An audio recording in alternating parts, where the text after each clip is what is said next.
Okay guys, the time has come. We're finally ready to dive into the final chapter of Zoey 101.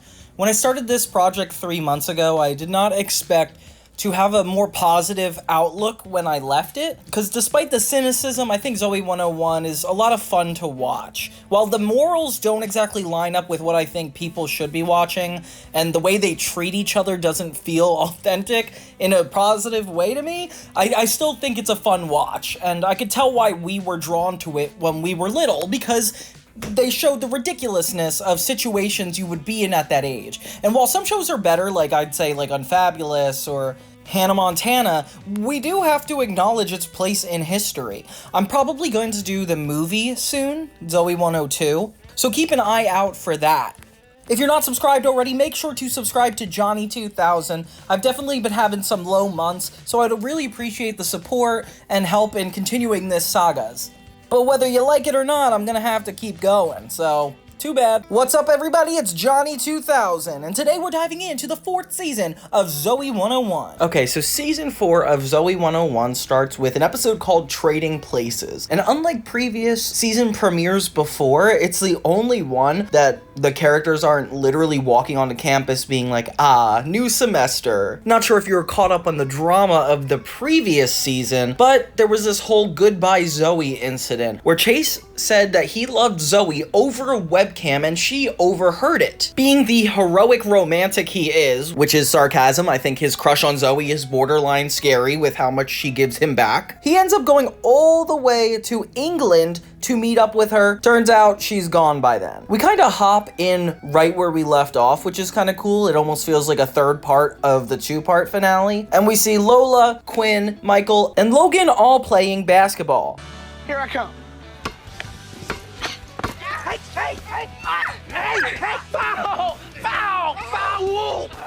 Zoey makes her grand return to PCA in a car, and they're basically like, what the heck? Lola takes Quinn's glasses and cannot believe her eyes. If this were me, though, I would be kind of insulted. Like, if you were really my friend, you would definitely have been able to tell me over the phone or over text that you are going to return to school. It feels kind of cold that you just show up one day and you're like, by the way, best friend I've known for my entire life. I went through a grieving move process because it shouldn't be that easy to just come back from another country. And they're like so excited to see her. They don't care about the disrespect, I guess. I'm sure that they just knew that kids wouldn't care about something like this. Like, friends are just supposed to take from where they left off, which I don't know. I think I would be communicatively challenged in this moment. Everything's different, though, because Chase isn't here. Zoey tells the girls that she heard Chase admit her love and is basically here to see them. They're, like, kind of visibly shaken, and we learn that they're trying to stall her for as long as humanly possible, which I don't know how long you're planning on stalling her, guys. They try to warn Michael and Logan about Zoey coming over, but it doesn't work because they're playing with their helicopter. So they have to rely on Mark, Quinn's boyfriend. The worst possible person. He ends up even pushing Zoey. Like, that's the only way you could distract her. I like that Mark is becoming more of a main character. It just kind of feels like a band-aid to the fact that Chase isn't here anymore. I'm not sure if you guys heard the podcast, but the actor playing Chase, Sean Flynn, was actually on the Ned's Declassified podcast and told them that he left because he wanted to go back to school, which I think is really admirable. His dad kind of prompted him to go back, and it didn't seem like a great thing at the time because obviously he was on a hit show, but it was definitely important for his development and education, I guess. They failed to stall her, nearly like fighting out the window, trying to keep this a secret. And then we're cut to England where Chase is looking for Zoey. It's revealed right then that Chase is not back this season, but it's cool that we get to see a glimpse of him. They basically traded places, thus the title of the episode. Zoey feels like kind of betrayed, and the two meet up over video chat to kind of discuss it. And this would break my heart. I feel like when I was at this age, if I had a crush, my biggest fear would be them moving away or have a relationship finally connect and you're actually leaving. Like, that's just, to me, that's like the ultimate love drama. And that's kind of what they're going through. The only way they could talk is through the internet. And it is very topical for this day and age. Although Zoe's shot looks really fake. It looks like there's no way that that's a real video video call on her end. Same with Chase. I feel like if they knew what video chatting was supposed to look like, it would be a lot more casual than this polished, framed square, I guess. It does remind me of the photo booth that used to be on the Mac computers in the Apple store. I don't know if you guys grew up going to the mall and hanging out, taking pictures, but that's what that reminds me of. Chase and Zoey actually attempt to go on a real date at Sushi Rocks, but Zoey brings her laptop and Chase is just on his computer at night. Definitely Uvu vibes here. There's a lot of technical issues, so Chase kind of has to guide his way through the date with tech support, which has a really thick accent and I find kind of offensive looking back. Like, you didn't have to put on that accent. Plenty of people do phone support that aren't that race. Chase kind of looks like a psycho on Zoe's side of things. If you see any of the shots, it's kind of funny. He keeps being badgered by his roommate who's trying to go to sleep, which I feel bad for him because there's like such a big time difference. Like, it's so hard to maintain some kind of long distance relationship like this. And everybody in the cast starts to feel the pressure as Zoey needs to call on Lola and Quinn to help just keep the computer going. And Zoey's just trying to keep this relationship. It's kind of sweet because it's like seeing Zoey and Chase try to be together, but I still feel like now that she's confronted with the fact he loves her, she's not giving him the same energy back. Like, she's not like, I love you too. She does say I love you too right before they click off on their date, but I don't think it's enough. Like, Zoey, you've not put any work into this relationship, and finally when you're like across the globe from each other, then you're gonna act like you care. And she's like barely even trying. Like, she's getting everybody else around her to help her. Like, I don't know. I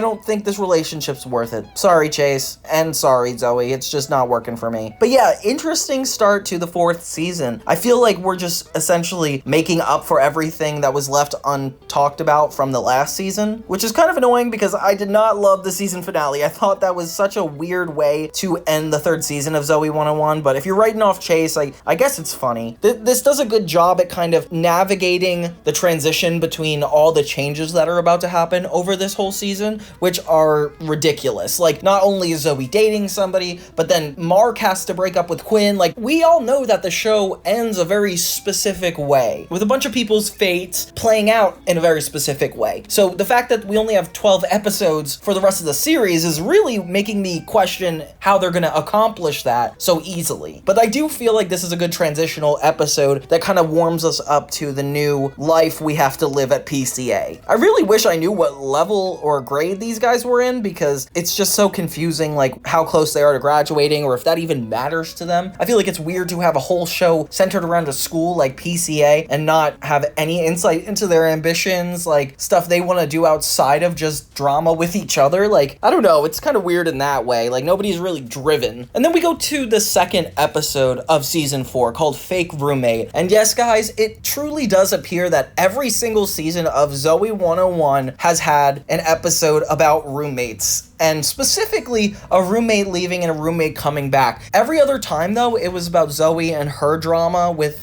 getting new roommates, and this one is interesting because it's a lot more centered around Logan and Michael. Michael's going from like dependency withdrawal with Chase gone that he literally brings a whole dummy into the dorm, and this is terrifying. I can't believe they have a dummy looking like Chase just to replace him. I wonder if Chase still got paid for this episode. That'd be crazy. Coco is complaining to the girls because apparently it's quote unquote that time of the year, which Coco, what could that be referring to? And she's gonna get reviewed by Dean Rivers, but obviously it's bad because she's only disappointed these girls on multiple occasions. Like, she's not a good Dean advisor. Zoey's clever advice is to find out what makes Dean Rivers happy so she can get a good review. So you're telling your dorm advisor to bribe her boss. Okay, fair. And what do you know? It goes completely haywire. Zoey runs into Coco, who admits that she actually got him a full-on lion or tiger, put it in his office for him to discover. And it just looks like they're trying to kill him. And oh wait, it almost works. He gets taken off in an ambulance. Coco tries to apologize, but it seems like he's pretty angry, as one would be for having that happen. But yeah, the repetitive plot line is that Logan and Michael don't have to have a roommate now. Chase is gone and they have to embrace it for the better. This dorm advisor comes in and says that they have a new roommate, and I love it that it's this lady from the very 2nd season. Like, it seems like she's used in everything that requires admissions to be involved. Michael and Logan's bright idea is to basically tell her that Chase has not left and is still there to not have another roommate. Fairly enough, Coco gets fired, and the girls get a new dorm advisor introduced to them by Stacy. Zoey kind of feels bad because the thing was her idea, but Lola says like, oh, she's probably making so much more money than she was before. But then we cut to seeing her being a bathroom attendant, eating her raviolis, and I guess she's at like this fancy new restaurant, and they kind of disrespect her at every corner. Zoey visits her as to not feel guilty for getting her fired, and she tells her to kill her.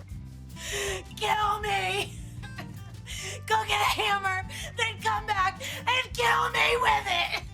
Oh my gosh, I can't believe they were doing this in Nickelodeon shows. This is insane. So Logan's whole idea to convince the lady that Chase is still there is to use a full fake Chase dummy. And it kind of reminds me of those episodes of It's Sunny in Philadelphia where they have Dennis be replaced by a dummy. Like, that's kind of interesting. What a wacky and over-the-top premise to have Michael and Logan literally have to commit their entire school life to convincing this woman that Chase is still going to PCA. Like, that's a lot of commitment just to keep a little baby pool in your dorm. The thing is really creepy looking though. Like, when they just put it in different environments from far away, it looks like it's still Chase, and it's so funny to think that she actually falls for it, even for a moment. Like, she doesn't have his personal records and sees that, like, he is literally in England. I don't know how that's not, like, there. Meanwhile, Zoey has this bright idea to start a petition to get back Coco as their dorm advisor, therefore making her life a lot less miserable, but nobody wants to sign it. Like, everybody is very, like, I didn't really like her anyway. And it's true, like, obviously, if you found a better situation for the kids, why not just stick with this? Like, Zoey, stop fighting for this horrible dorm advisor. Zoey, Quinn, and Lola end up having a problem that they need Mira, who is the new dorm advisor, to solve. When they go to check in her room, they find out that there is a million different things that are stolen all throughout campus stashed in there. And this woman is not apologetic. She's very much like, I have a problem, and this is something I cannot control.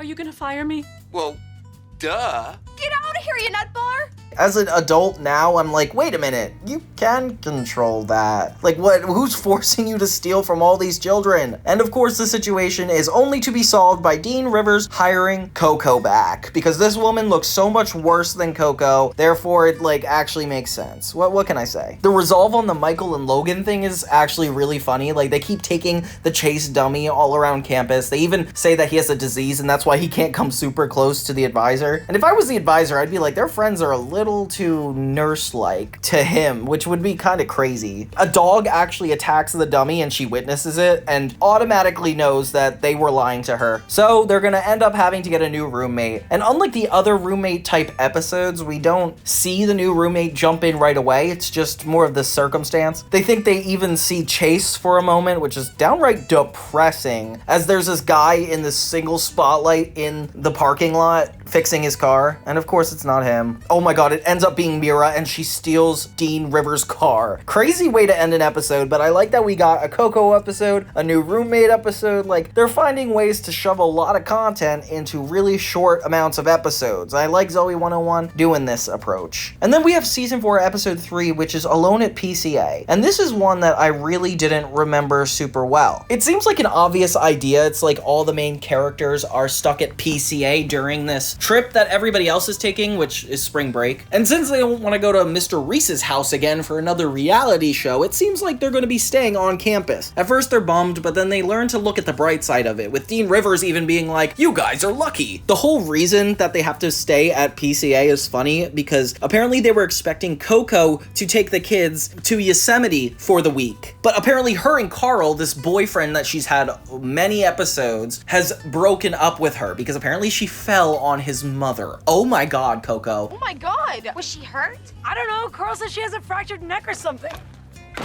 Apparently she broke her neck too. So Coco's running on down to Fresno to try to apologize and get her relationship back, abandoning these children, these under 18-year-olds by themselves on campus. I don't know why their parents aren't getting involved. I don't know why the school doesn't give a crap. It is funny watching her van run off with ravioli falling out of the back seat though. In a side gag, we have Stacy waiting for her parents to pick her up, but they never do. So she just sits there on the side of PCA this entire episode. Kind of abusive, but but I mean, I guess they just like picking on her character all the time. I don't know if being like a nerd or having a lisp is enough to justify everybody hating somebody like this, but the Dan Schneiderverse doesn't discriminate. A lot of this episode is a bunch of little montages. It kind of reminds me of the little beach party episode where they all were finishing their finals and then went to the beach, were abandoned when everybody left. Like, this is definitely giving the same vibe. It's a lot more playful because of all these montages, but then stuff gets real when Dean Rivers catches Logan and Michael playing hockey in the hallway and breaking a trophy. But there's something sus about this situation. It doesn't feel like it's actually them who did it. At the same time, they're the only ones on campus. I don't know what Michael and Logan expect. Well, probably not these security guards to lock them in their dorm and guard the door. Like, you're telling me that there's no other concerns you guys have on this campus? Like, nobody's gonna break in or hurt anybody? You have to monitor these two 17-year-olds? So they're stuck their whole spring break in this dorm, which really stinks. I can't imagine doing that and then going through the rest of your semester in that same dorm room. Like, I would be driven crazy. In the most random bit ever, Lola was giving Quinn makeup and makes it clown makeup, which I don't understand how that benefits her. Michael and Logan start trying to understand why they're being framed for doing this, and they start to turn on each other, which is always a funny trope. And Quinn and Mark investigate the whole crime scene just to kind of get them out of trouble, which I appreciate. That's very nice of her. They find out evidence that it could not possibly be them, and I'm just more focused on when Quinn and Mark are gonna break up. I remember they break up, I just don't remember when or how, so we're gonna have to figure that out on our journey, guys. Zoey and Lola try to contribute to the cause by interviewing different people that work at the campus to see which one of them could have framed these kids, which you don't think these adults have anything better to do? They ask the lunch lady, and Lola likes to play bad cop while Zoey plays good cop. Another funny poke at her acting trope.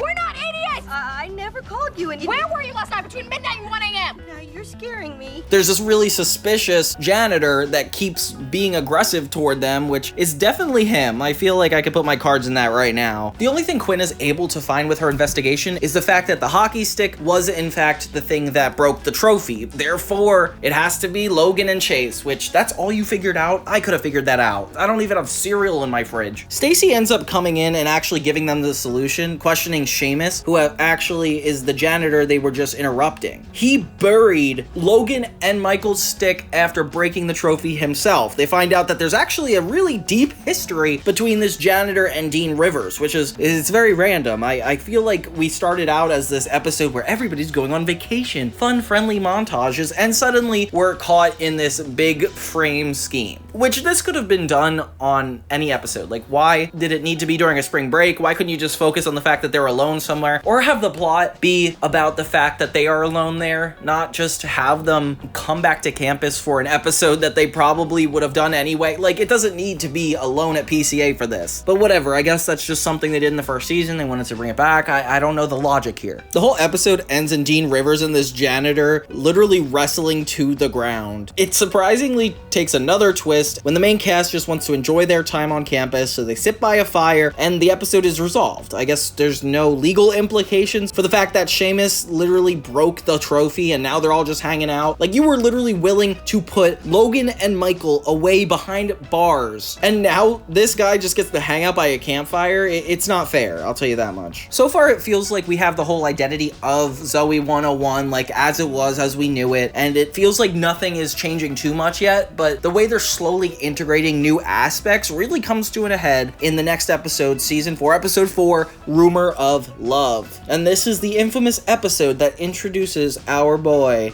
James Austin Butler. It's essentially taking off after where the last roommate episode went, where Michael and Logan still don't have a new roommate, but they have to get one. Like, you can't just take up those 2 rooms by yourself, and I guess the main cast needs a heartthrob again. When they find out who their next roommate's gonna be, they look up this guy and they find out that he's a quote-unquote doof, like he's a nerd, and they're just making fun of him for looking like a nerd, which isn't cool. Like, I don't know why we're following the cool kids perspective in this area, in this show of PCA. Like, I feel like usually we have the underdogs or the people that have good intentions as the main characters, not the ones that already are popular and just trying to be more popular. I don't think I'm vouching for them in this moment, especially the way they treat this guy. Like, it's straightforward bullying. Michael and Logan are waiting to talk to that same woman, that's the advisor from the last episode, once again, complaining that they do not want to live with a doof. And they're not afraid to scream it out in public, which I would be a little ashamed, guys. Like, what are you doing here? This guy borrows a pencil from them, and it's Austin Butler, of course. They find out that that's the guy they're talking about, and he's actually handsome and attractive, and I don't know why that's a part of it, but it matters to them, apparently. It actually ends up being a little bit worse because Logan is a little annoyed this guy is more attractive than him. Like, it really bothers him. I don't know what we were doing back at this time, but blonde boys were really the thing. This guy was also the love interest in the iCarly episode. Like, how do you take this exact actor and do him twice in the course of this show? The crazy thing about Zoey 101 having Austin Butler is that he's been on this show before. He even had a couple lines as a background actor, and now we're just gonna pretend like he's re-enrolling as a new guy? It doesn't really matter in retrospect, but it is just fun to point out. Like, I never watched that show thinking Austin Butler was in it. He's also in the background of a lot of other TV shows like Ned's Declassified, True Jackson VP. Like, I can't believe this guy. He's stereotypically attracting every girl, like people showing up at Logan and Michael's windows, even Zoey, Lola, and Quinn falling for him when meeting him for the first time. This only infuriates Logan even more as he is threatened. They try to be like cold toward him and really disrespectful, which I don't understand, guys. I get that guys aren't open to new things sometimes, but the fact that they're resisting this intensely is borderline bullying. Like, you have to get a little excited about meeting a new person. Like, they are just shutting him down left and right. Of course, this guy gets Michael to laugh, and I feel like it's the beginning of a long ploy in order to win over the audience of this new guy. Yeah,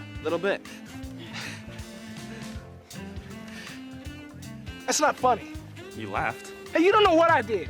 And they gave him a couple of sarcastic remarks, a couple of playful oneers so far to get us to like him. And I feel like it's definitely working. Like, if you see him talk and see him interact as a character, you're like, okay, this guy's actually kind of cool. He's not like Chase, and he's not necessarily doofy, but he is interesting in the sense he's like a new character. Michael is kind of nice toward James, but he's trying to stay angry. Meanwhile, this whole rumor comes out that Logan started about Zoey and James, because apparently James is so attractive, he's undateable, and every girl wants him. So the only way Logan can compete with him is if he tells everybody that he's in a relationship with Zoey, which is a good idea, actually, Logan. That's kind of cool. I mean, it's not going to be beneficial to them, but it's kind of funny. Zoey finds out before even James does, and is even more offended. Like, why in the world would we be seen together? Which, I guess you guys are both blonde, that's why you'd be seen together. That's enough reason to be in a relationship, right? Matching hair color? Okay, I guess not. Michael warms up to him, but kind of gets like ashamed about it because of the whole Chase thing, and he starts to show like good signs because this guy is not really treated fairly. Like, he just got to this new school, everybody thinks he's undateable, nobody's really being nice to him, so Michael kind of opens up a little bit. He learns about why James is there, and James kind of shows him that he has a good heart. Michael eventually invites him to come stay with them, saying that he didn't treat him fairly, and he's saying, I understand because you just had a friend here and obviously you're missing them, which is, I don't know if that's even like relevant. To get them back for this whole rumor between Zoey and James, everybody kind of teams up to say, let's trick Logan. They get Logan in the shower and have the news crew come in, which is definitely an invasion of privacy. I feel like there's laws against recording people while they're in the shower, especially if they're minors and all kids. Like this is kind of crazy. I like that this newscaster guy's back. That's consistent, so that's nice. And right before they're about to pull the curtains and show everybody his naked body, he admits that yes, he started the rumor and he was just jealous of James. Okay, weird way to solve that problem, but sure. James and Zoey reconvene and they're basically like, yeah, how weird would it be for us to date? And I'm like, very weird, Zoey, because you just said goodbye to Chase. Like,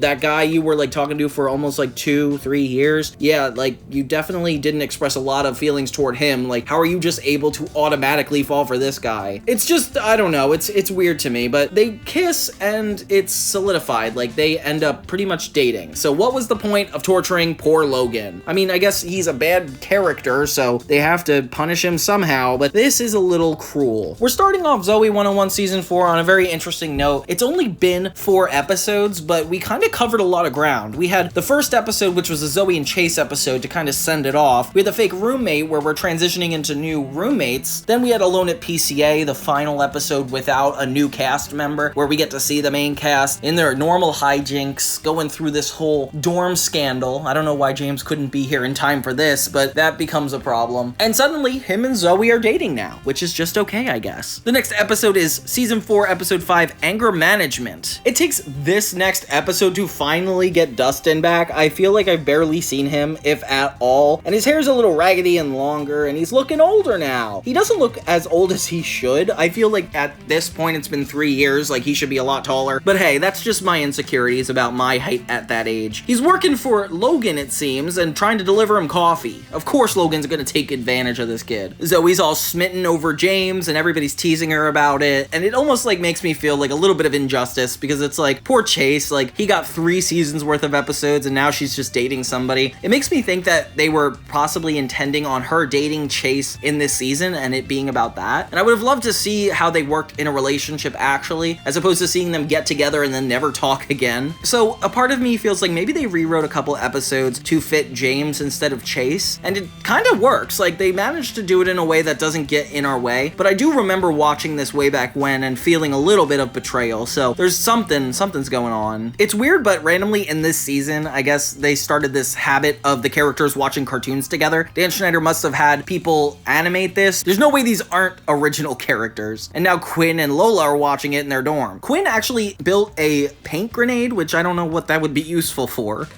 Relax, it's harmless.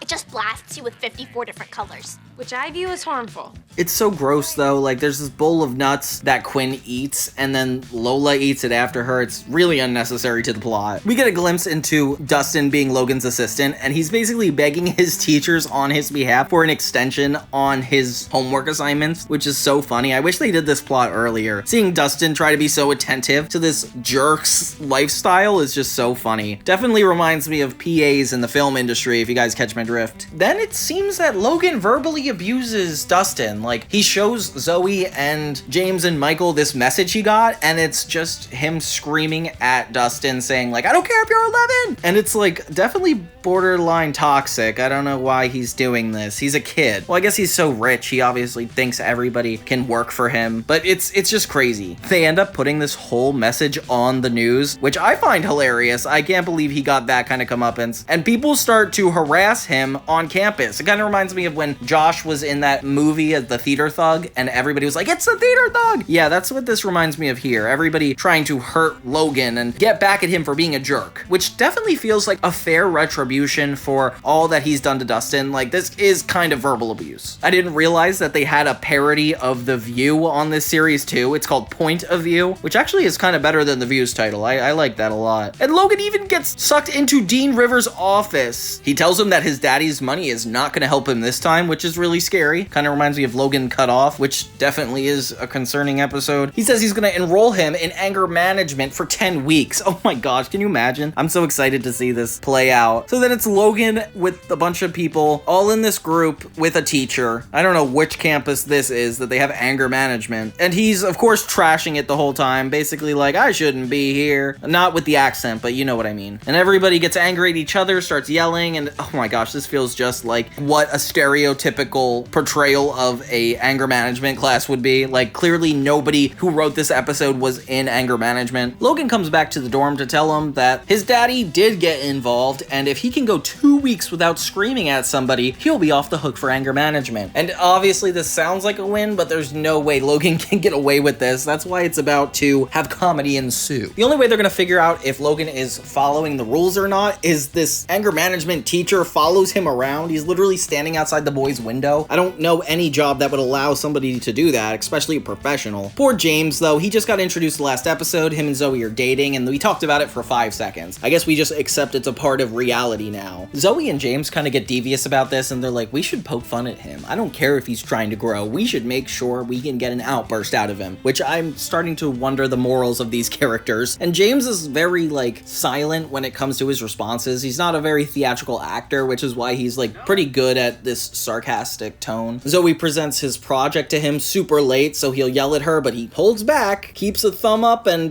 tries to stay positive. And then after Dustin oils up his bike, he pretends he's not mad and just keeps on going, which I don't know if it's safe to drive now. The B-plot in this is really distasteful. Like, basically, Quinn is trying to get Lola to forgive her for eating those nuts and leaving them out for Lola to eat. And Lola says the only way to get her back for this is to drink water that she already drank. And I really hate it. It's definitely not a fulfilling finish. It's actually really gross, and I don't like it. I feel like they just molded Quinn to be this pick-me girl, because originally she was only caring about science and experiments, and then Lola kind of got her into caring about guys, which in turn is like Lola was supposed to be an artist, like this performer that ended up being a little creepy sometimes, but now she's like fully taken on the role that Nicole had, where it's just gawking over guys, being overtaken by those plots, and it's kind of annoying because it's like clearly girls go through other things in a PCA format. Like, you don't have to have one character always hitting on other guys, and the fact that Quinn is even involved is really annoying. It's like the writers are just getting lazy with the characters and giving them tropes of all liking guys. Like, Quinn is in a relationship and she's like, yeah, let's go gawk at guys. Like, you guys don't have to mold just to fit each other, unless that actually makes a lot more sense. Yeah, I guess in real life, humans would mold themselves to kind of be more like another person the longer they hang out with them, so maybe Quinn is an experiment on psychology. Whoa, guys, pause the video and go talk to a therapist. Tell them what I just said, see if they like it. After a lot of slapstick comedy of Zoey and James trying to get Logan to cave and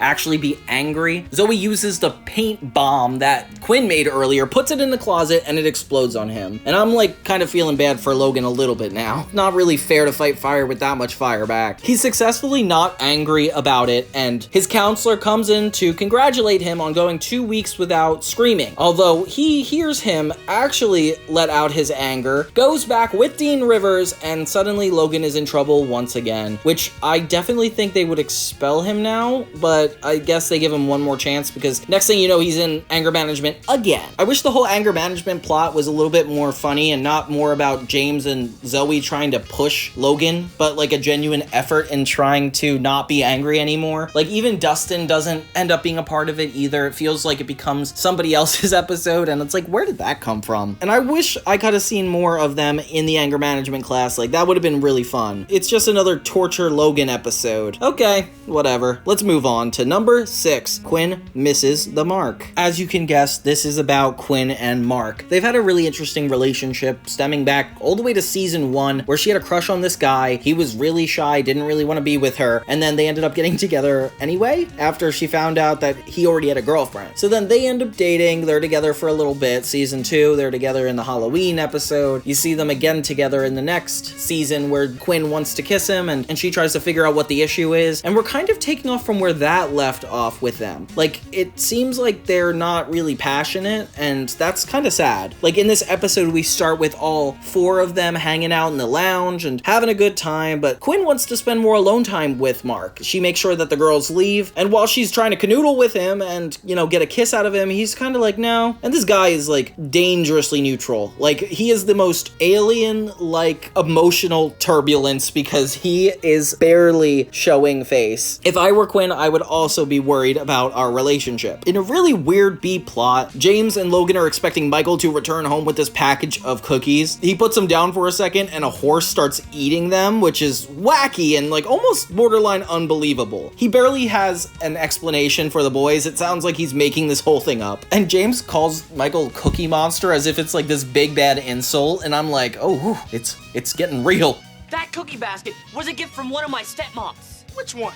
I don't know, but it was a very meaningful gift, and I can't believe you ate it. Zoey, Lola, and Quinn are having dinner at Sushi Rock, and Quinn is kind of being defensive about her relationship. She's kind of embarrassed. And who better to walk in than Mark with another woman? Yeah, Mark and another girl sit down at a table right behind them. I don't know why Mark didn't check if, I don't know, his current girlfriend was in there, unless this isn't a real cheating situation. Like, it's probably one of those coincidences. Oh, I'm sorry. I didn't realize that Mark asked Quinn for a break. That's kind of a big plot point. point. That's why he's out on a date with her. Quinn is like, wow, this is so obvious why. Like, you just wanted to be out with this girl. And he's like, no, she's just in my chemistry class. So we're not really sure what the truth is right now. All we know is that Quinn embarrasses him at Sushi Rocks by putting sushi in his mouth. At first I thought he was allergic to it, but thank God it was just she doesn't like Yellowtail. I was like, Quinn just killed this guy. Michael is so defensive about the cookie situation, he brings the horse that ate them to Logan. Logan's on a date and he's more like, you're crazy for even trying to bring this up, which I would think so too. This is insane. But I would believe that he's not lying. So the way Quinn deals with breakups, a 2-year one specifically, is that she takes this picture of her ex and starts scribbling on his face. For some reason feels a little bit darker than it is because we know Quinn has hurt people before. So I would be scared if I were this Mark guy. It's interesting seeing Quinn's angry side because it's like, oh my gosh, she has so many personalities to her. The horse plot thickens for no reason and shows up when Michael and James are playing on the basketball court. I can't believe this is a plot for an episode. We don't even get a James episode thus far. Like, this new character just got introduced and you'd rather tell us stories about Michael framing a horse for eating cookies? Like, I don't know what's going on. That cartoon comes back again and I can't believe it's in this show so much. James and Zoey seem like they're dating as they sit on the couch next to Lola. And it's kind of funny because I feel like Lola is more into guys than Zoey is, so it's funny that she's the one in the relationship. We don't really explore Zoey in this relationship so far. It's almost like Jamie Lynn Spears can not have chemistry with anybody except for the fact that she's matching hair with this guy. Oh, the best. I love thin crust. Me too. What's wrong with Chicago? Yeah, don't get me started on the whole deep dish thing. It's just wrong. I know, right? Maybe that's enough for us to get us to fall for him, but I'm still thinking about Chase. It still burns. We get a nice little shocker when Quinn enters the room all dressed up like not a scientist, I'll tell you that much. So Quinn is trying to make Mark miss what he had, dresses up, puts on makeup, and tries to change her personality. She even confronts him when he's hanging out with the nerd friends, and he spills his milk over it. The Zoey 101 seductive music, it's just so weird that they have that. Like, there's this little saxophone playing as Quinn enters, and I can't believe they even recorded that. Like, what the heck? Can I play?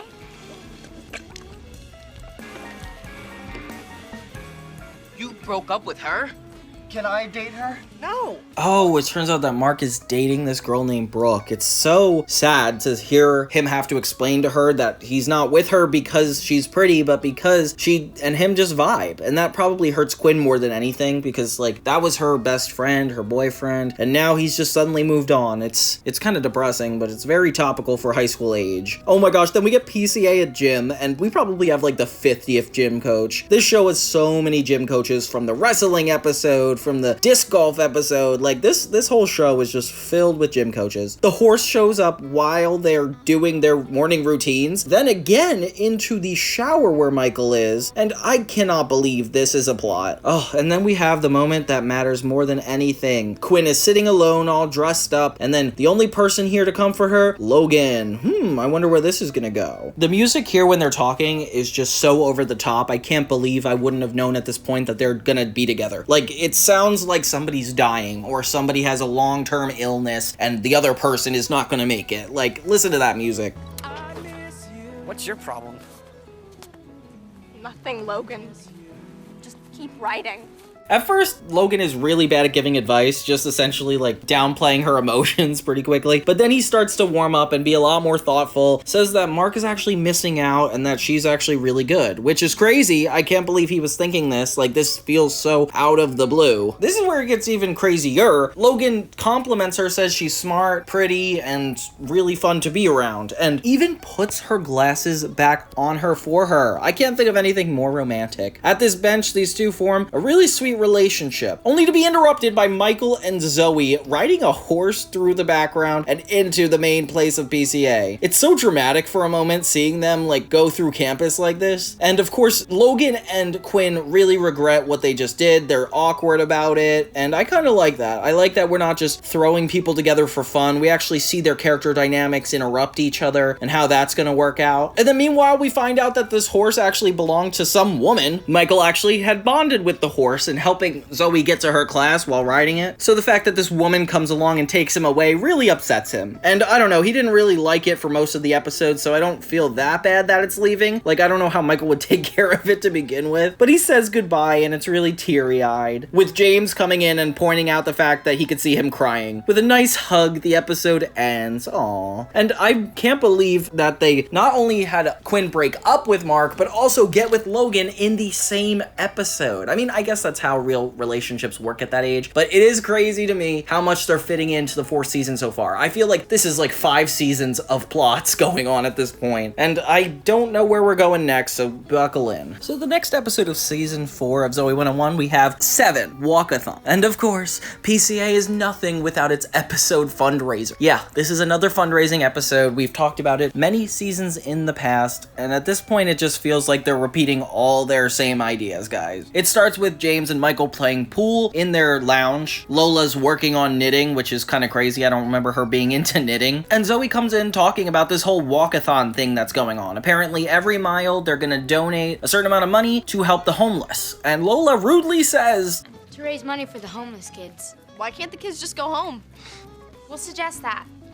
Yeah, why can't they have homes? Very disrespectful. At this point, Zoey and James's banter feels a little natural, but it just feels like James is copy and pasting Chase onto his personality. I mean, I get it, he's a little smoother. They talk about getting mold from her fridge, and they want to see her later at her dorm. Like, I don't know, this is crazy for some teenagers, but I guess that's just how relationships work. Dustin's the one in charge of this whole walk-a-thon situation, and it's the closest he's ever been to a plot line in I don't know how many episodes at this point. I mean, he had a little cameo in the other one, but he's really, like, I feel like written off at this point. Meanwhile, we have Quinn and Logan's storyline, and this is where it gets interesting. It reminds me a lot of the SETI storyline from iCarly, you know, Sam and Freddie. They had I Kiss, and it's basically 2 people in a relationship that are a little bit ashamed to be seen in this relationship. Whether they don't know if it's gonna work out in the long run, whether they don't know how the public's gonna receive them, or even if they're ready to date one another. Like, it has this, like, big pressure of commitment, especially when there's such a long friendship behind it. Like, it's meaningful. You don't want to lose it. And Quinn and Logan, they weren't really great friends. They were more frenemies. So having them be together is almost like weird because they never were together in general. They hide behind all these places at PCA to keep their relationship a secret, and they kind of question if that's appropriate or not. And I'm telling you guys right now, if you're hiding, it's more your problem than anybody else's. Mark Del Figolo has a very quick cameo as they announce that he fell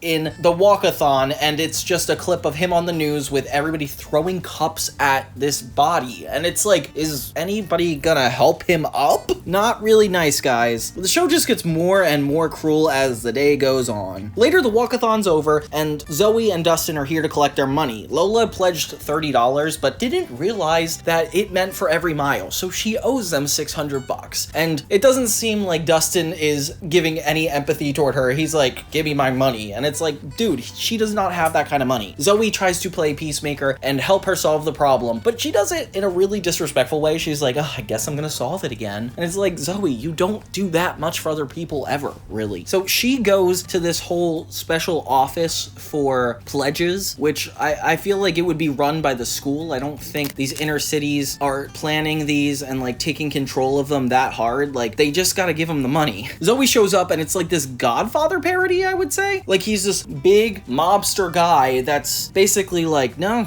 she needs to pay up. Like, we don't joke around here. And alludes to threatening her, saying that Zoey better show up with the $600 or else. Which I don't know why Zoey's looped into the problem if it was really hers. But this guy seems serious. Like, we're kind of scared of him. Not only was he in the shadow at the beginning of the scene, but now he's threatening her. Michael ends up seeing Quinn and Logan hanging out on a blanket. Uh-oh. Quinn and Logan argue about whether or not he saw them kissing or if they saw them just hugging. Like, basically it's a big deal and they don't want anybody to know. So they get a little bit more paranoid, essentially arguing against one another. But it seems like they still like being together, so they don't necessarily quit. It's just them keeping it a secret. Later, Zoey tells Lola that she cannot help her, and this guy is going to murder both of them, essentially. Lola's sweater she was trying to knit does not work out. She puts it on Stacy and she hits a wall, which is kind of funny. I don't know why this is even necessary to put in the episode. And basically, Zoey Zoey's freaking out, being like, what do we do? Like, now we're all dead. And I can't believe how much this escalated so far. Next thing you know, Logan and Quinn are reducing themselves to pretending to not only be enemies, but like full on argue in front of James and Michael to like take away suspicion from their relationship. And it's starting to get a little bit sad now, guys. I don't know how much you can hide this relationship without it being kind of toxic. I gotta go. Me too. I hate you. I hate you more.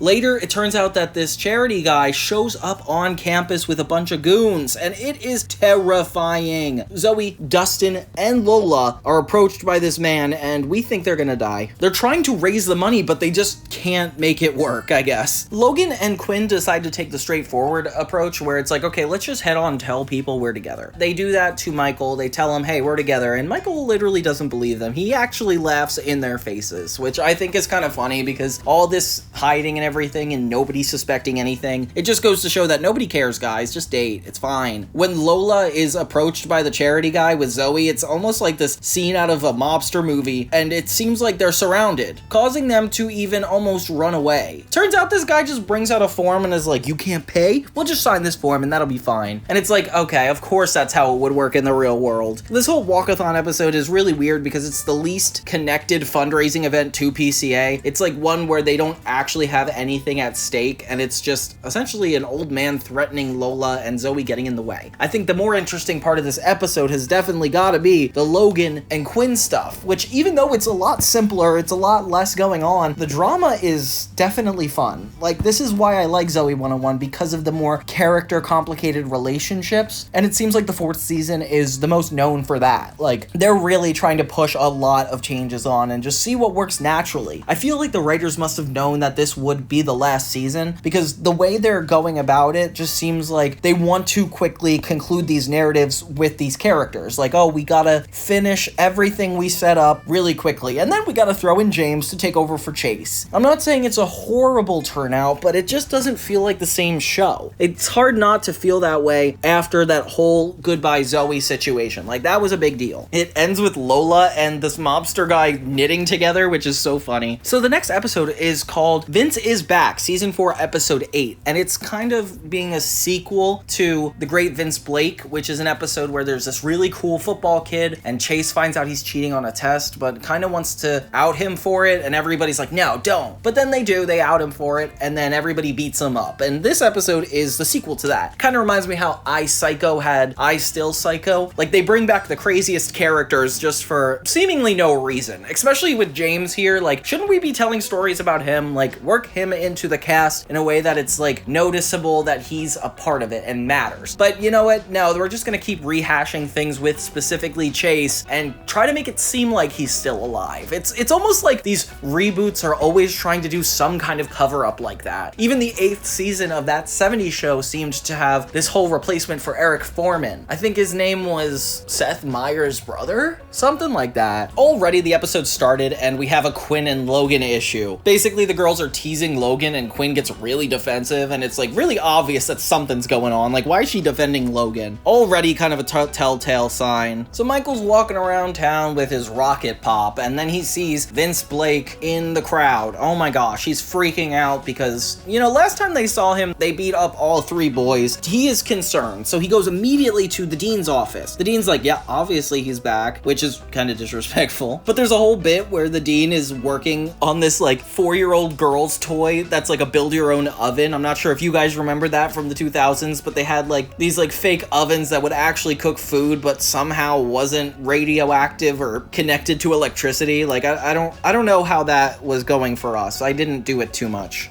And why are you playing with a cheesy bake oven? Yeah, what's wrong with you? I bought this for my daughter, and my wife wants me to test it for safety. So I'm making a blueberry cheesecake. All the gang is pretty upset because they can't get Dean Rivers to kick this guy out of school. And I get it, he cheated, but it feels like very personal for these kids. Like, it's not your business, like, just let him go to school, I guess. I mean, at least that's what I would say if I was harping on it like this. It's not healthy to think about it this much. Quinn is like, he beat up Del Figolo, and when they're like, well, that was your ex, Logan is essentially like, obviously they're not dating anymore. And Del Figolo. Oh, Mark probably deserved it. He was your boyfriend. Well, he's not anymore. Oh, he's not. they're definitely dating at this point. This is too obvious. They agree to kind of be silent and let him live his life, but of course, Michael and Logan have to do something literally ridiculous. They give him like this coffee and then hide behind the bushes pretty quickly, and I'm not sure if this is gonna kill them, but the guy offers the drink to Vince Blake, but instead Mark Del Figolo takes it and it explodes. So whatever they were planning on doing to Vince happened to Mark, which is really funny because I feel like Mark was also involved in that older episode. The fact that he's in this is kind of fun. Later, Lola finds herself next to Vince at this yoga event, I guess, is going on, and nobody is guiding the yoga lesson, whatever. So Vince is essentially like, oh, why can't we be together? And he hits on her, which is funny because it's like she's always gawking over guys, but this is the one guy she would never want to have that happen to. And then he starts to try to be smooth and be like, oh, well, this is what I deserve, and hurts himself in front of her. She's obviously charmed by it because I swear this is gonna be something. He's basically like, I've changed, and Lola starts to believe it. She tells Zoey what's up, and then it turns out that Lola kissed Vince Blake 4 times, and she had to tell her. Now Zoey has to tell Quinn, and everybody is a little bit outraged, like, how could you like somebody that's not right for you? Of course,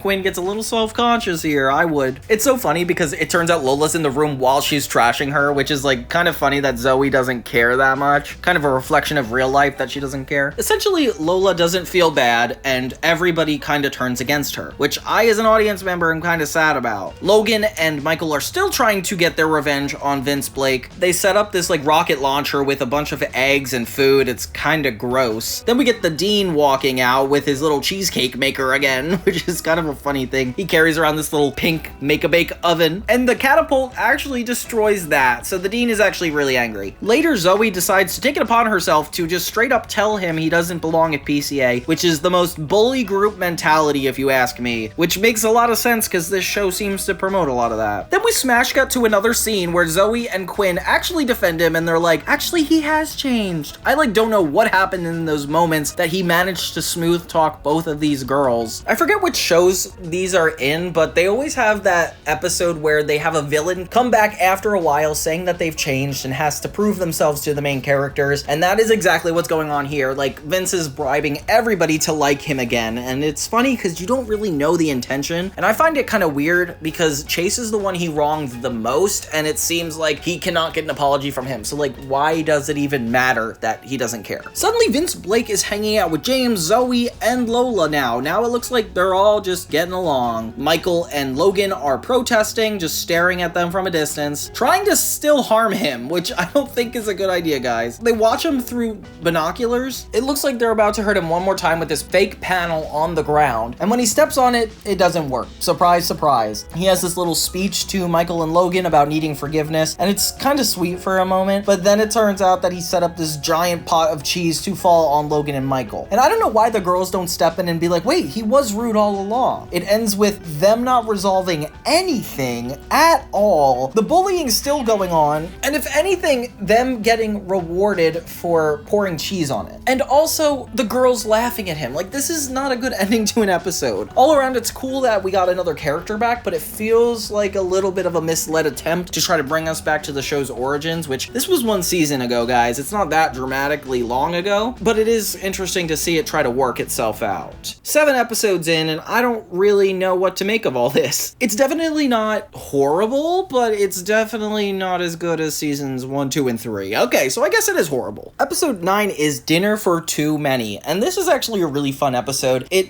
kind of did what the quarantine episode did, where it's like all about this one location and one thing happening in it, but this time it's like a dinner date, and it's about Zoey wanting a little bit of alone time with James. So at least James is somewhat in the plot. It starts off with Zoey and James getting ready to have a picnic together. Stacy wants to join, but she says, no, like, I want this to be just me and James. Turns out James invited Michael and Lola. So it's very clear that they just want to spend alone time together, and that's kind of the goal of this episode. Meanwhile, Logan is also trying to get alone time with Quinn. Same way. But his is a little bit more important because these guys have not found a way to communicate outside in public. It's always just private. So this is like Logan's way of saying, like, we could have our own private date. Nobody can afford to go to this restaurant. Good move, Logan. Good move. Of course, Quinn is taken by this. She thinks it's really sweet, and I do too, but I guess I'm not the one going on the date. We cut to the next scene, and I think it's like the makeup dinner that James got ready for Zoey, and and he's bringing her to that fancy restaurant that's super expensive, Vaccaro. We get a guest star from this guy. He's on a lot of really funny shows like Young and Hungry, and he's a good actor. I like that he's like a central guest star in this episode. Zoey's like, you don't have to take me on a date, and he's like, I want to use all my money on you. That's not how he talks, but you know how he talks. That's how he talks. It's super shocking because Quinn and Logan were expecting to have their first dinner alone, and then now Zoey and James are having their first dinner alone, and it seems like nobody is happy, and they're all in the same spot. They even have to sit right next to them. Oh, and it's so funny because of course they've been trying to hide it for so long. In order to get away with it, Logan tells Quinn to create some kind of diversion so he could justify being in the restaurant, which I like that it's kind of like all this sleuth missions, like it's fun. Quinn goes to the bathroom, uses her technology. It even has a quick encounter about lollipops with the host again. Quinn ends up using a laser to knock the waiter out and create a giant crash on the ground. So Logan has to crawl and make it look like he just entered. She kicks him in the face and it's so funny. He like tries to justify being there and it's really suspicious, but I guess nobody cares enough. Meanwhile, Michael is tired of hanging out with Lola on his own because apparently she's a mess and asks them to hang out, but Logan has to keep this a secret from both of them. When Michael hears that they're at a restaurant, he assumes that he's asking them to go with him. So they show up too at Vaccaro. Lola and Michael can't even be let in at first because apparently Michael doesn't have a jacket, so they had to fix it. And then next thing you know, double dates on the fritz. Zoey's a little annoyed because she doesn't really want to be sharing this date. They never seem to be able to be alone. It does kind of remind me of the episode where Sam and Freddie were trying to go on a date, but they had to bring Carly to like keep everything normal. Like, I just like the idea of two people trying to spend alone time together and others constantly interrupting or wanting to be a part of it. It's definitely a funny plot, and it makes me feel bad for Zoey because of course she just wants to spend one-on-one time. Like, it's definitely a fair want. Next thing you know, we got 8 people at this dinner table and it is wacky. Nobody has social awareness and it seems like Michael and Lola are the worst of it all. They push the tables closer together. It's just everybody's on a different vibe and it's clearly not working. Usually in the quarantine episode, it was like the team against everybody else, but now it's them all in one location and having conflict with each other. It's a lot more interesting than I thought. I just wish one of them would speak up and be like, we just want to hang out alone, but nobody is willing to do that. Probably why it invites so much comedy. Michael tries to slide Zoey's chair closer to the group table and ends up knocking her onto the floor. So she is beyond angry now. Then they get distracted again by Carl, Coco's ex, on a date with another woman. Oh my gosh, this Coco storyline is so unnecessary. They find a way to weave her in so many times and I just don't get it. Like, why is she necessary to revisit this much? Things just get wackier and wackier as the night goes on, which is why it's funny because they find out that Coco is the one he's on a date with. She's just wearing a wig. Why, you ask? Well, let's go into the girls' bathroom to find out. So they're all talking in the bathroom. They find out that Coco doesn't want to be seen here because she got fired from this very restaurant a couple episodes earlier, which is random to keep the continuity well on that. But the host overhears all of them and kicks them out. Oh my gosh. So he's angry and the entire restaurant gets involved with everybody screaming at each other. So this huge embarrassing breakout is just a mess and everybody gets kicked out of the restaurant. Lola and Michael go to apologize to Zoey, realizing that they should have gave them some alone time. And I'm not sure the moral in this episode, like,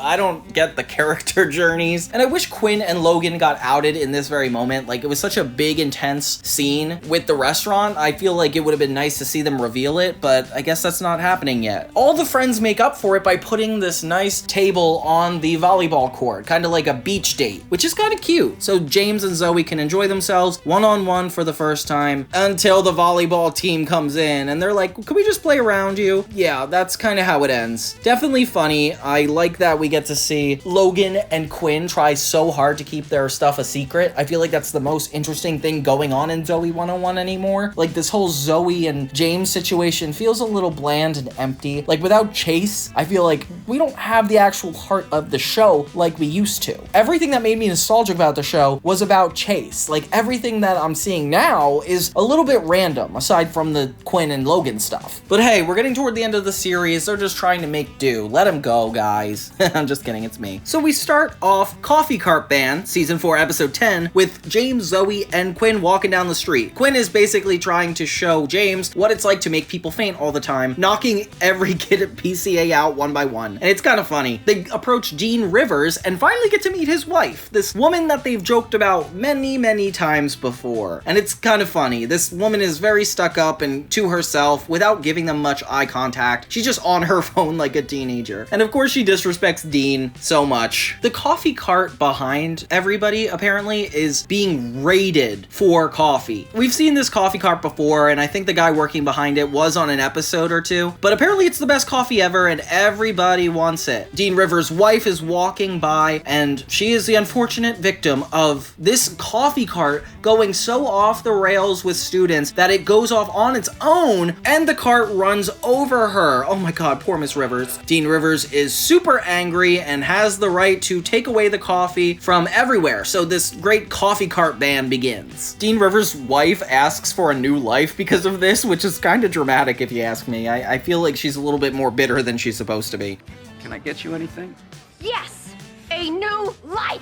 This is where the plot thickens in a way that's kind of cool. Zoey, Quinn, and Lola are hanging out by the pool table, and Vince Blake is back, here to tell her that there's a way to get coffee. And I can't believe we still have this character here. Like, I get it, like, he's a smooth talker, but the other episode did not end well with him. But good for Lola, I guess, for having this relationship. He tells her about the secret dorm that is selling coffee, and of course, it's Logan and Michael. Oh, okay. It's an illegal business going on PCA campus, because Dean Rivers said not to do it. This must have been the pre-inspiration for I Open a Restaurant in iCarly. Remember when Gibby and Sam open a restaurant under the school? That was pretty outlandish, and this is too. Like, how could you get away with something so complicated like this? The girls try to pull a fast one on the boys, which is kind of disrespectful knowing that they're all friends. But like, when Lola gets her coffee, they all try to run out with it. And already Quinn posed a problem. She's like, why won't you give me one for free? To Logan, and he's like, well, just because you're my girlfriend doesn't mean you can. And I'm kind of offended for her. I'm like, dude, you're supposed to be my boyfriend. So she wants revenge on this whole situation too. The girls like want to turn against them for being kicked out when really they tried to steal from them. I don't know why that's fair, guys. And this is the first time that Logan has taken over something that he was actually dating Quinn. Like, it's interesting to hear them all be against him in this way, and seeing Quinn team up against him is also topical. I love how there was a moment where Quinn was just gonna take a free coffee anyway.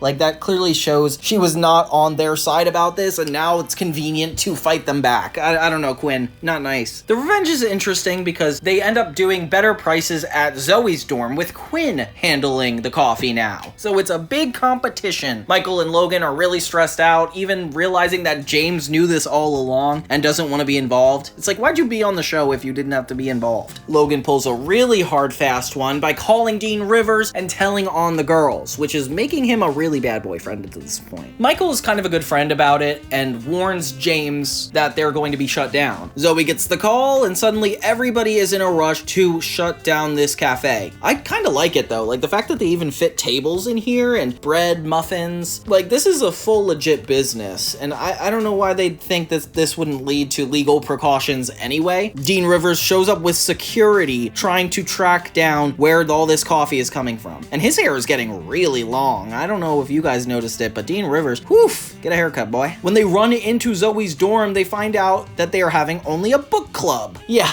everybody in this coffee shop pretends to be having a book club, and that is actually a really smart getaway. I can't believe they got away with this. So yeah, they gaslight the dean into thinking that he's insane, and they move on from it. Revenge continues as Zoey is preparing to keep this thing a secret for a little longer while they stay low and not be suspicious to Dean Rivers. So they decide to start taking attacks on Logan's business next. Quinn ends up getting this giant laser thing and starts shooting at their coffee. So yeah, everybody's coffee is going everywhere, all over Chase and Logan and James's dorm, and it is wacky. I like this whole point of view of the aiming system where we get to see Dean Rivers attack the boys and literally get arrested. So everybody's just playing hardball and nobody's winning. I hate when friends turn on each other like this. I really like the idea of James being a plant, like trying to guide them in the wrong direction. Like, he's just looking normal in his own dorm. This is the one funny thing this character has probably ever brought into the show so far. Then the security guards find Lola, Zoey, and Quinn pointing the laser, and they're in trouble too, with all 5 of them ending up in Dean's office. So Zoey tells the Dean that they all found it unfair that he banned coffee, and it's not really cool. It's nice that she's standing up to the Dean, and I feel like it adds to her character just slightly. The Dean says that if it's banned for him, it's banned for the kids, it's banned for everybody. And then it reveals that he has a coffee machine in his office. Oof. Dean Rivers, naughty boy. So Dean Rivers gets in trouble by the kids now, because they could blackmail him for being a hypocrite. Gosh, we gotta love PCA. They should make a Jersey Shore version of PCA. So that the kids don't out him on the whole PCA news, he makes an announcement to say that the ban is over, and everybody can go back to drinking coffee again. Didn't realize it was that easy of a thing to just say you can go back to. Suddenly everybody has coffee again, and the world is happy, I guess. To get back at Logan one last time, they overcharged him for the coffee, which is kind of funny. And that's kind of how it ends. Logan getting his comeuppance once again. Overall, it's nice to have an episode that's all about camaraderie and vengeance between the teen groups. I feel like in earlier seasons, these types of episodes were always really good. It was more about the PCA school spirit and the characters arguing with one another. It's adding a lot of dynamic episode types before the show is completely over. And with only like 1 or 2 more episodes left, it's scary to think that this is going to be done for good. Still, James has not given us much to work with, and I think Logan and Quinn need to come out eventually, because this is tiring of just them running around in private. And I'm almost feeling bad for both of them. Like, tell the world. I don't know where Mark DeFigolo is, but that guy is also off the grid. Like, he was such a big part of the season thus far, and then suddenly in it less and less after the breakup. It makes sense, but it's still nuts. And we finally end on the last normal episode. Not including PCA Confidential, the last normal episode is called Roller Coaster. This episode turns out to be more of a Michael episode, which I didn't see coming. I mean, it's exciting because we get to see Lisa again, and to know that their relationship is still going is pretty wholesome. It starts out in the classroom, and this one teacher is telling them about this roller coaster. The teacher says that he was more willing to work at the zoo and really hates being a teacher, which is kind of depressing to see him self-deprecate like that. James kind of takes the helm of the class and says, so what you're saying is we should go to Mystic Mountain. And it reminds me of the Demonator episode of Drake and Josh, where everybody is trying to get on this massive roller coaster. But this time, it's about them going to Mystic Mountain and Michael being afraid of roller coasters. Of course, Logan uses this as a reason to bully him and be like, I am embarrassed to be around you. And it's like, you guys were just friends 2 episodes ago. The field trip is a cool concept, but the gross part of the beginning is Logan can't find his hamburger, and then some woman brings it to him saying it was from the fountain, and he squeezes it, and it just ruins my day. I don't want to see food played with on TV. Sorry guys, I hate this joke. It's smart that they tie it to kinetic energy, because obviously that is a good school reason to see a roller coaster, but it's just a far stretch. Lisa tries to make Michael feel better about this fear, but he is still embarrassed, and it doesn't seem like he has a lot of empathy for himself. He's very much like, I'm afraid of things that 3-year-olds hate. Next thing you know, everybody around PCA is starting to laugh at Michael. He's trying to go get his Blick soda, and everybody knows he's scared of roller coasters, which I feel like there's more embarrassing things to be scared of. What's this? Teddy bear nightlight. In case you get scared of the dark. Whoa! He approaches Logan because, of course, who else could be spreading this rumor? Zoey gets a call that Michael tied up Logan and held him upside down while he spits on him. Oh my gosh, that is the ultimate payback. I don't think it's necessary or justified, and Zoey doesn't seem to care because James is making her a playlist and that's all she cares about, not her friends. Okay, Zoey. Next thing you know, they hook Michael up to this simulator that represents a roller coaster to try to help him get over his fear. Of course, Quinn at the helm of this. This is definitely gonna go well. I'm so excited. It's gonna cure your fear. Without going on a real roller coaster. You might even have fun. If it's gonna be fun, then why Lola lock my wrist down to the chair?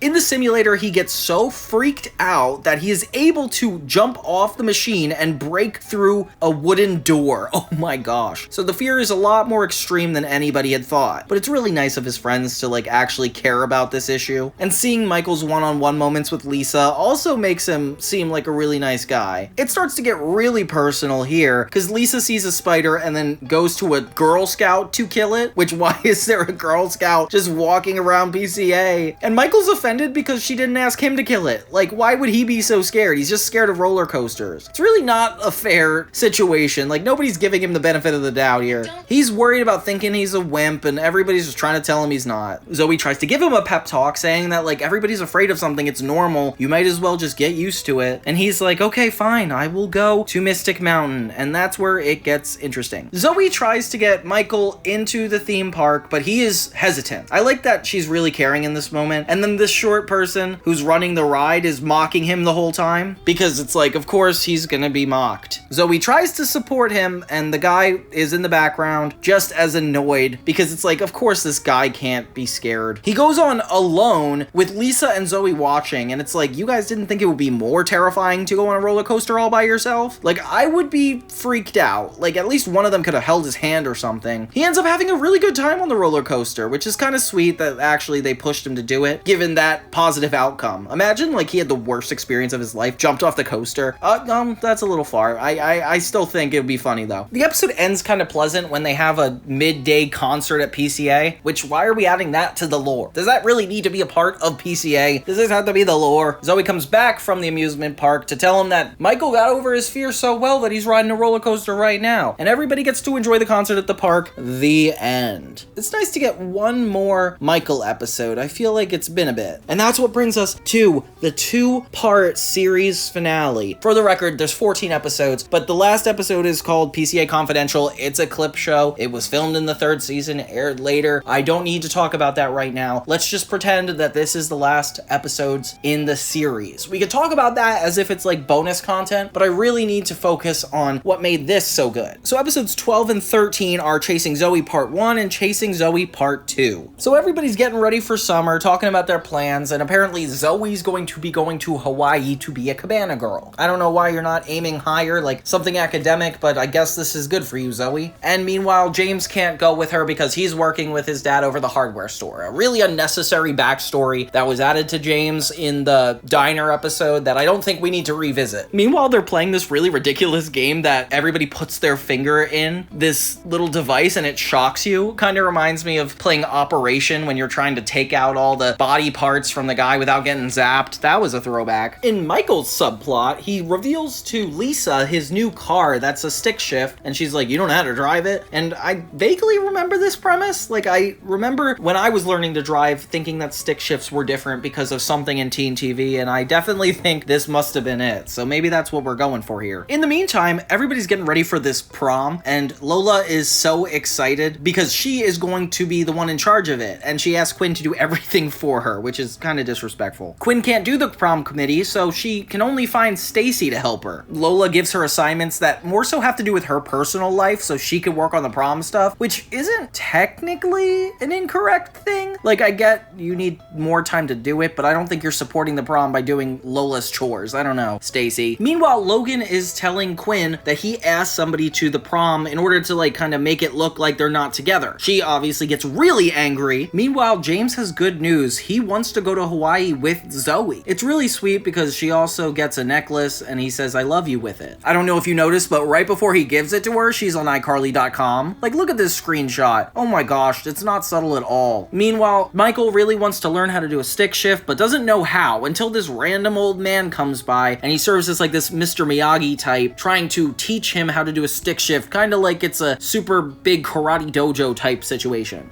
That's very nice, but You want to drive stick shift? yeah, but You wish me to teach you? sure. When Zoey gets the bracelet, she's a little bit conflicted about it because we get a blackout, and usually don't get a blackout unless you should be scared of something happening. Zoey is nervous to say she loves him back, and Lola and Quinn are really annoyed about it. They're like, how could you not? And it's like, okay guys, give her a break. And then Michael finally gets his first lesson with this really scary guy that keeps appearing in the parking lot. You cannot learn to drive a stick shift until you learn to drive a stick shift.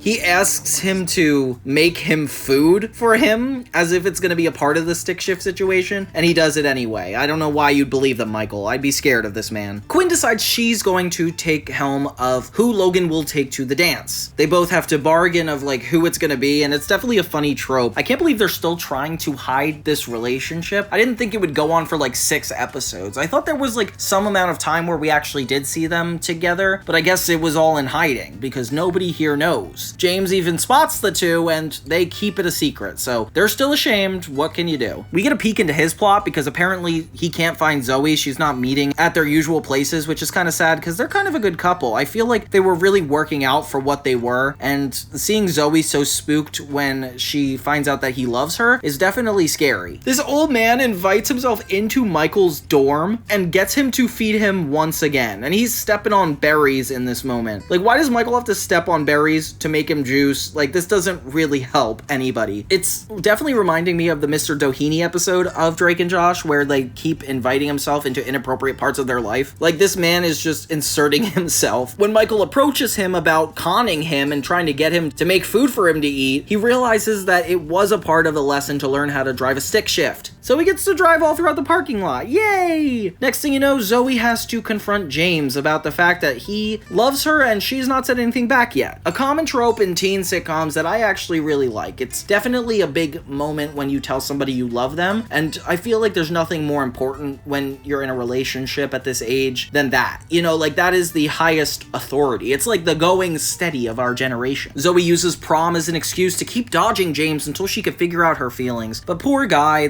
he is not happy about this. We go back to Quinn and Logan, and what do you know? Cotton Swab Girl is the perfect candidate. So Logan asks Stacy to the prom. Something exactly what Quinn wanted. And I agree, that's like a great idea, and it doesn't make anybody uncomfortable. Logan seeks revenge and is like, okay, now I get to pick out your prom date. Guess who it is? It's Dustin. Can you imagine? So yeah, Dustin and Quinn are going to the dance together. James goes to talk to Zoey about what's been really going on, and she admits that she might not love him back and that there's something in the way. He's surprisingly patient. He's like, yeah, definitely.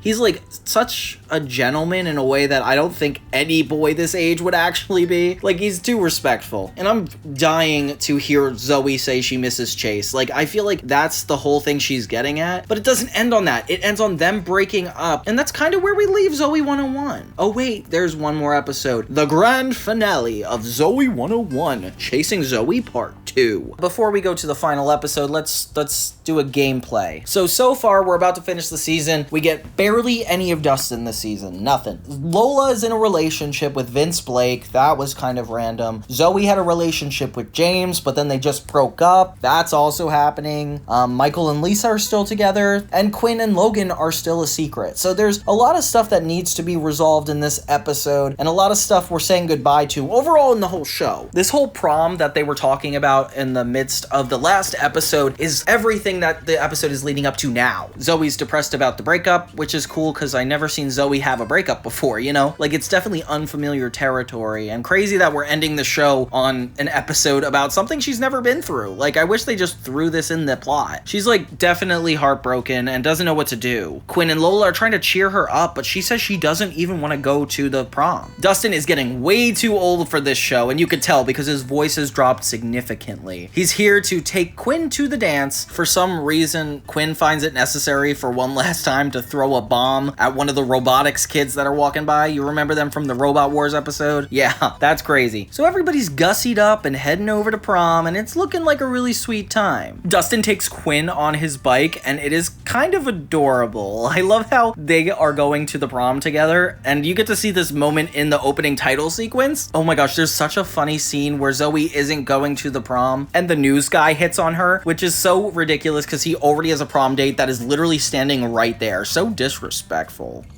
I'll be your date. You're taking Martha. I'll get rid of her. Jeremiah, Yes? go.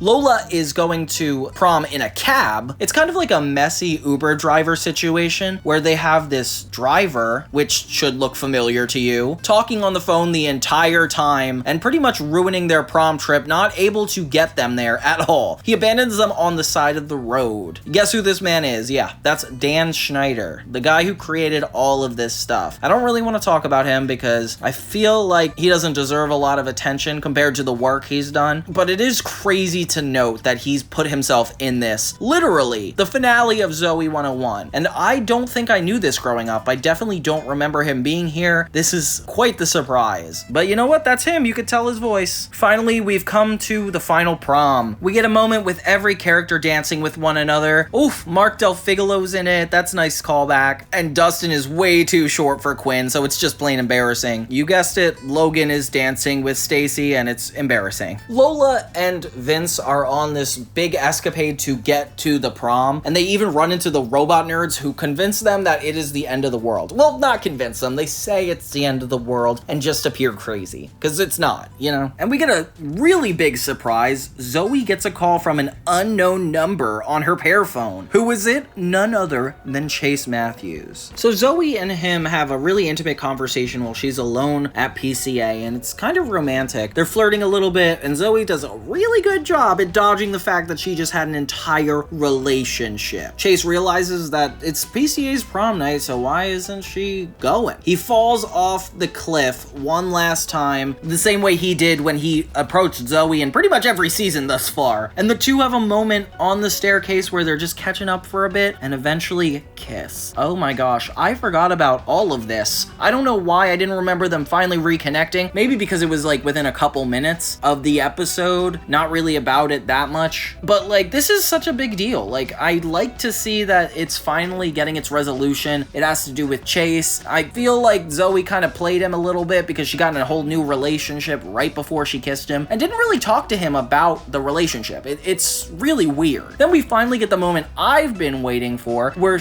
Quinn and Logan are outed at the prom. It's really sweet because it's Logan's thing to say. He tells everybody that he's in love with Quinn, and it's very romantic. Like, all this stuff that was like low-key building up in this season definitely paid off in a really fulfilling way. I can't believe how exciting it is to see Chase again. Like, it definitely reminded me of that 70s Show's finale where Eric Foreman wasn't in the entire 8th season but came in for the last couple minutes just to reconnect with Donna, the main character. I don't know, it just seems like it's a really romantic trope, especially in sitcoms, and having every character be here for this, maybe Chase seeing everybody one last time, it feels full circle. It kind of makes me feel disrespected again for James because it's like, where is he? Michael's obviously super excited because he's been having traumatic repercussions of not having Chase around, and he has one last moment with the guy who taught him the stick shift, and he's really suspicious before he walks off on a goat or bull. I can't even tell what animal it is. All I know is that Michael is seen as crazy because Lisa does not believe he was taught to stick shift. Would you please come tell my girlfriend that you really work here at PCA and that you taught me to drive a stick shift? Oh, I can't do that. Why not? Because I do not exist. But yeah, it seems like everybody that needed to get together got together, and it turned out okay for every character. Having them all reunite in the last couple of minutes is really wholesome. I feel like they did a good job at wrapping things up, especially considering how rocky of a ride the entire 4th season of Zoey 101 is. Like, we start out with Zoey and Chase having a long distance relationship, then she gets in a relationship with somebody else. We stall for 10 episodes, they break up, they get together, and obviously there's some interesting things that go on in between it with Logan and Quinn, but this overall, like, such a good final way to end the series. Did I say end the series? Oh wait, PCA Confidential. After the finale of this show, there was one more episode that aired, and it was filmed actually like a year prior. It's called PCA Confidential, and it's more to the tune of iBloop or Blooptorious, the blooper clip show of the series. And surprisingly enough, this is the best one out of all those clip shows. Maybe because they were doing it the the first time. They wanted it to be really good, but like there's actual plot going on while we're seeing these clips, and I really do appreciate that. It's cool that Zoey and Chase are the only main characters to appear in this episode, with everybody coming back in the flashback, which I really appreciated. They use the intro without Austin Butler in this, which is kind of ridiculous to me, and this was actually aired as a part of season 3 internationally. And they even apparently made more than one ending about Zoey and Chase answering about being a couple, which I find so funny. It's like all these freshmen are about to come to PCA and they have to talk about their experiences there. A really cool gateway into the movie, which eventually happens. Oh, and I forgot that Drake and Josh did this with the Dr. Phyllis show. I feel like that is closer in quality than the iBloop or the Blooptorious. Like, I feel like those were all on the wacky side, just trying to emptily combine these clips, while these shows actually have a little bit of a narrow plot. Apparently the finale was under the original working title The Dance, which would have been kind of a lame finale name, I feel like. Despite the fact that Stacy loses her lisp in this episode, she actually gets it again in the 2010 episode of iCarly, I Start a Fan War, which is funny. Say something else. My name is Stacy Dilson, and I'm from Swampscott, Massachusetts. Oh my God, my S's sound perfect!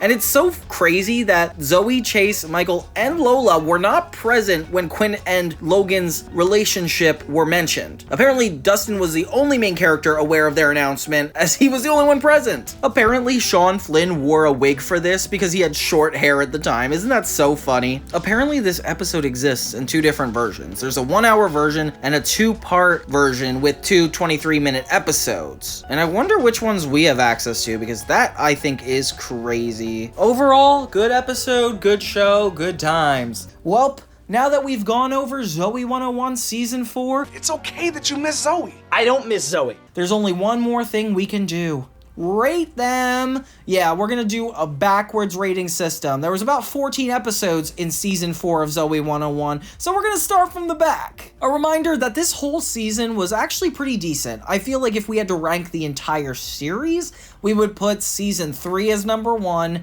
season 2 as number 2.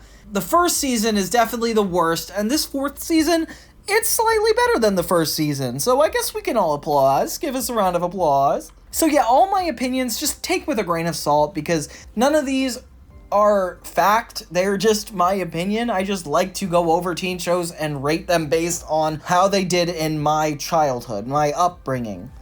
So without further ado, let's see what we're looking at. I blame whoever runs the school. Agreed. Absolutely. Okay, at number 14, the worst episode of Zoey 101 Season 4, I'm gonna say Alone at PCA. It bothers me a little bit. The fact that this episode didn't need to take place on campus when it was empty is ridiculous to me. I feel like this whole episode is about the fact that Michael and Logan are framed for something, and it didn't need to be while the place was vacant. Sorry. I like the idea that we get one episode with all the main cast and no Chase before we just shoehorn James in there. But with most of the episode being montages or the dean being rude to the kids, it's not that memorable. Then we're gonna have Walk-a-Thon. I feel like this episode was just crazy because why would a gangster charity man exist? And it definitely shows that the kids are like a little bit of the popular mentality because they think they're a little too good for the school. Especially with Lola making such a stupid decision to like bet all that money and not be able to pay it back. And with Zoey dragging her feet to help her friend, it's not even a noble episode in that regard. I think Dustin was also done dirty here because he's barely in the episode. He just appears next to Zoey a couple times. He's definitely gotten the short end of the stick this season. Vince's back is also a really annoying one. That's why I'm putting it at episode 12 because of the fact it ended on a bad note. Like, at first it's this episode about this guy trying to be redeemed, trying to get back to normal, but then he woos everybody in the friend group one by one till they're all like, oh, he's not a bad person, and gaslighting everybody that doesn't agree with them, pretty much. The fact that Logan and Michael never forgive him, and then right when they're about to, he drops cheese on all of them, like, it doesn't mean he's a good person, and then he dates Lola for the rest of the show. I don't think this is necessary. Vince Blake, I'm not happy to have you back. Thanks for coming, though. The next episode I have is Anger Management at number 11. Anger Management was close to being a good episode because the concept of Logan being in some kind of anger management class is really funny. And having to not yell at anybody for a full 2 weeks is just crazy that's what he has to deal with. It could have been so much funnier. They could have had a lot more outbursts, but it just bothers me that James and Zoey are the ones messing with him the most. Like, they clearly don't have good intentions. Who are we rooting for in this episode? Everybody is doing rude things. Oh, guys, I want to root for the show. I really do. Then we have at number 10, Roller Coaster. The rest of these episodes are actually pretty good. I just feel like this one was losing its luster being episode before the series finale. There was probably high expectations. I probably was focused on the fact we're not going to have a normal episode again. Maybe that's on me. But just seeing Michael get over his fear of a roller coaster, it kind of reminds me of I Space Out from iCarly, where they have that whole simulation situation. And it's cool because it does go in the realm of like Blix and pair phones and fits into the universe, but it's just not that interesting. And I feel like at this point, Quinn and Logan's hiding of the relationship is almost getting a little boring to watch. I hate to say it, but it didn't feel like it was moving toward anything. It almost felt like a filler episode. Number 9, I'm going to put as Fake Roommate. I feel like they bounced back from not having Chase in a little annoying of a way where they're talking about him but not necessarily addressing the fact he left. Like, it doesn't have to do with any of the actions going forward, it's just them harping on something. Especially Michael, you almost feel bad for him with how much he has to deal with. And having it not be with James yet is just such a weird choice to me, because it's like, if you were planning on making this guy such a main character, why couldn't he come in just slightly earlier? Why are we still focused on trying to transition from the last episode? You know what it is. Then we have 8, Coffee Cart Band. I thought this was a really funny one. I think the fact that Logan is at the center of it all and having Quinn be a part of the relationship during that time is really interesting, but it was a little cruel the way they took each other down with their coffee carts. Like, everybody had like a bad moment in that episode, and is that really necessary? Do we really have to have a bad moment? Yeah, whatever. I guess they just don't like to have good ones. Number 7, I'm gonna put as Quinn Misses the Mark. This is a really good episode because I felt like the way they had Mark break up with her didn't make him seem like a jerk. I like that Quinn had a moment where she actually cared about it and wanted to get over it. And then the way they brought Quinn and Logan together did feel a little natural. I like that the whole episode focused on that. It definitely sets up some good stuff. Then number 6, I'm gonna put Rumor of Love. This is the first episode with James in it. It's the one where he comes in for the first time, Michael and Logan essentially bully him, and then find out they're going to have him as a roommate. Yeah, Logan spreads a rumor that him and Zoey are dating. It's funny because it's like James has a really good personality for this type of show. I feel like it's fun watching him, but it bothers me that he was on the show before.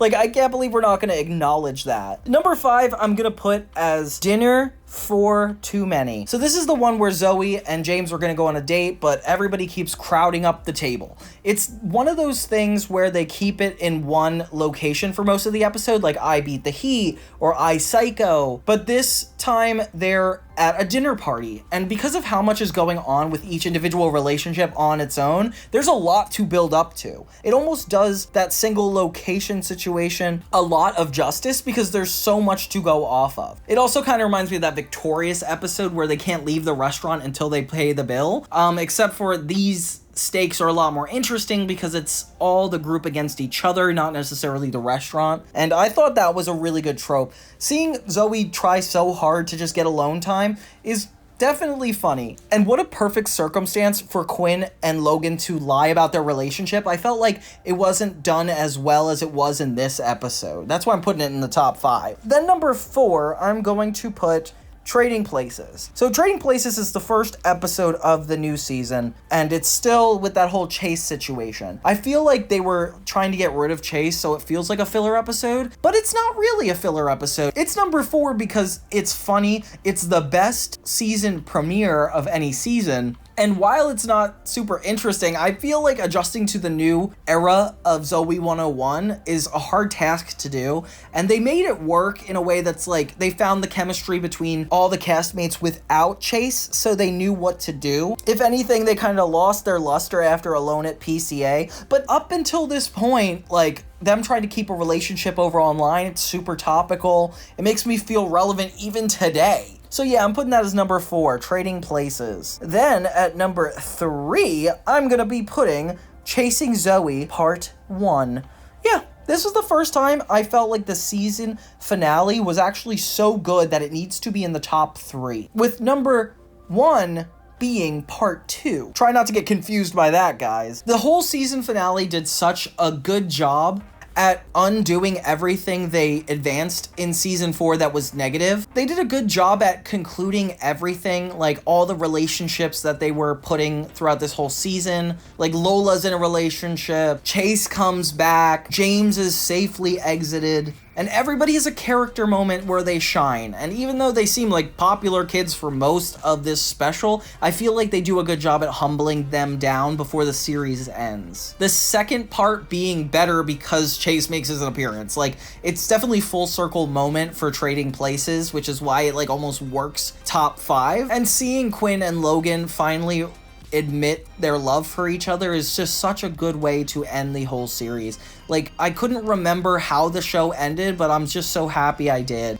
And you know what? That's gonna be my number 1 episode. The final episode of Zoey 101 is for sure the number 1 best episode of this season, with Trading Places coming pretty close in there, and special mentions to, I don't know, all of them. Rumor of Love, Fake Roommate, Quinn Mrs. Mark, like they all did a good job, and I feel like it's definitely a good way to go for a show like this. It sounds like I'm missing a place. I just put number 1 as PCA Confidential just because I need it to be ironic. This is the worst episode in the whole series just because you think it's supposed to be a normal episode and it goes on as if the entire series didn't just have a great finale. Like, if it wasn't trying to stand in the shoes of the finale, I wouldn't care. But I put it as number 1 to set an example to the world. I know they did this on Drake and Josh too, though. Like, I think Dance Contest came after Really Big Shrimp, which is right when they wrapped everything up. I don't know why the Dan Schneider universe couldn't work with Nickelodeon to make these final episodes